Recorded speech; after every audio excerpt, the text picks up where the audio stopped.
companies that establish the platforms that link users of transport to suppliers of transport.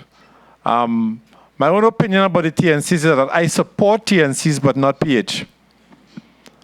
And I would have wanted the government to insist that any TNCs operating here utilize legitimate taxis.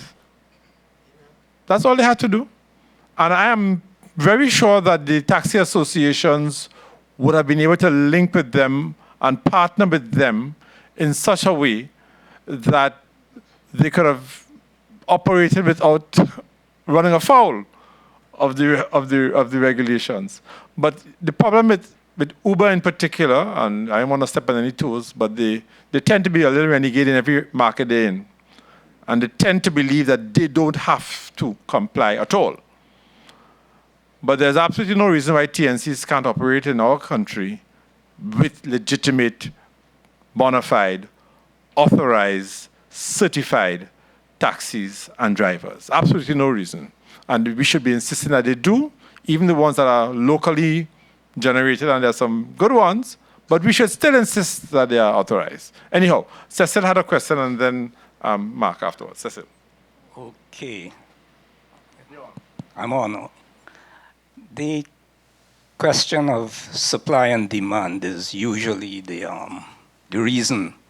So an transport operator, if the demand is not there, he wouldn't provide the supply.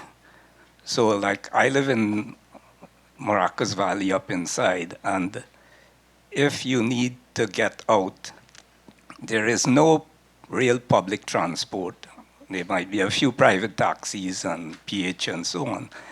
But let's say after 8 in the evening, there's no demand, so everybody goes home and park up. And if you stand at the junction, you might stand there till the next morning, or you have to walk. Now, I am a Guyanese born, but I've been in Trinidad for the last 50 or 60 years. And the way the Guyanese operate with, let's say, maxi taxis, they have a number for a particular route. So like Georgetown to Mahaica is 42, Georgetown to Timehri is, well, the numbers might be different, but anybody who wants to operate on those routes, they just paint over the number and they go on that route. So if Mahaica to Georgetown is oversupplied with providers of transport, they change and say, okay, I can go from Georgetown to Timehri. And so you have that flexibility. What we have here is a red band, a yellow band, a green band, a black band. And I imagine the black band fella must be only working 2 hours a day, and the red band fella working 5 to 9, and then 3 to 6, and in between. So the flexibility is missing. The next thing is we, well, talking about as a Guyanese now, use a lot of sea transport. So I was born in Bartica, and from Perica to Bartica, we had to wait for the steamer. The steamer comes twice every other day. So it goes up on a Monday, comes back on a Tuesday, go up. So if I want to get from Bartica to Perica to Georgetown, I have to wait. Now that was 60, 70 years ago. It's changed. And we have something similar like water taxis. So all these guys have their boat, they park up at the Perica Stelling. And they wait, and anybody who wants to go to Bartica, they just jump in the boat, and when the boat's full, they go along the road. We have a water taxi from Port of Spain to San Fernando. I think it is probably costing $200 per person to use that service. But if they had something similar where somebody with a speedboat can take 15 people. They sit down and wait at Port of Spain.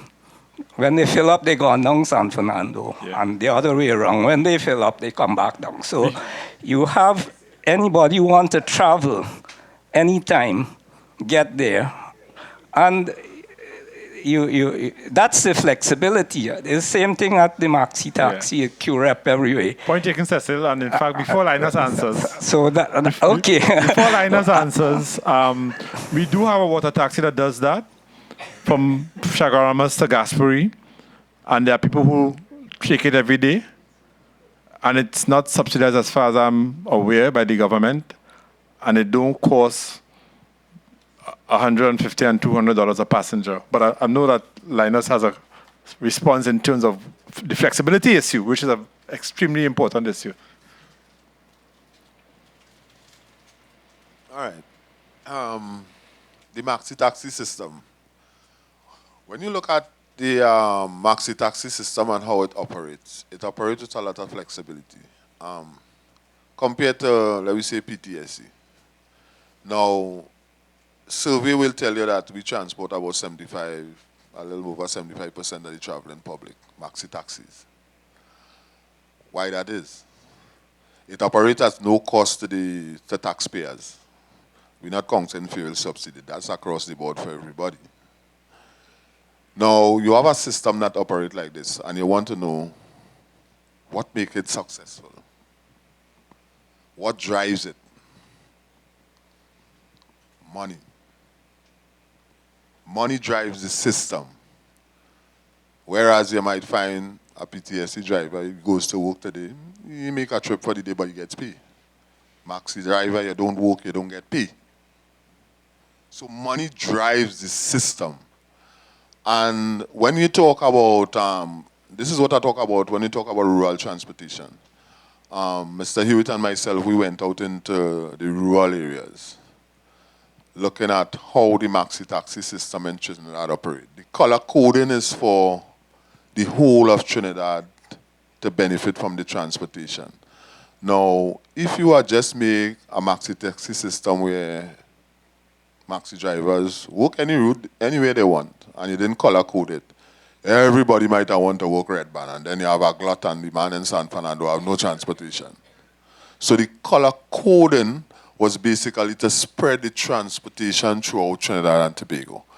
And it's more in the urban areas. So what we were looking at is color coded for the rural areas. So for instance, you're talking about, let me say in the Red Band area where it is. You have the main route, which is Arima, Port of Spain, Arima, Grande, Maloney, La Horquetta, those areas. But then when you start looking at areas like Kumoto and these other areas, there's a lack of transportation. So what we were looking at is extending the Maxi Taxi system to these areas by color coding it. So when I put you in that area to work, you can't leave that area. So the people is going to get the benefit of that transportation. Like for instance, in the rural areas that we have in the red area, we say, look, take it out from a solid band and put a checkered band. So once you are checkered band, you are rural area. You have Kumoto, you have Blanchishes and these areas and them. So once you go and you get a license to work that area, you're going to work that area. You're not going to leave after you get it and come and work on the main road. And then the man in Maracas is looking for you. I mean Blanchishes is looking for you in the morning, you stand up on the side of the road, no transportation. So we have a system here already that we see it's working in color coding and system, and we need to look at how we expand that system. Right? These are the things we need to be doing with our transportation. Transportation in this country, what we do, transportation is like a bastard child. Right? In Trinidad. Nobody pays attention to it. Public transportation. Right? Nobody pays attention to it. And it's what drives productivity in the country. Transportation come like a heartbeat of your country, you know. Without your heartbeat, you're dead, you know. Transportation, I say, is your heartbeat of your country. And if you're not taking proper care of it, sooner or later, you're going to pay the consequence. You're going to pay dearly for it. right? And we need government stakeholders in Trinidad need to pay more attention to our transportation system. We need to stay ahead of the game. Right now, we are behind. Our regulations is drastic. I'm in the maxi taxi business. Maxi taxi here 40 years now. This year is 40 years. November coming is 40 years maxi taxi was introduced into this country. And the last time they did anything to the regulation was in 1996. We operated on a regulation that the last amendment was done in 1996. We moved from owner-driven to drivers into the system. And no regulation was put to govern the drivers. Half of the problem we have with maxi taxis in the industry is the lack of regulations. Government needs to stay ahead of the game where regulations is concerned, right? That is how you control the transportation. They don't have to directly be involved as to say to own it.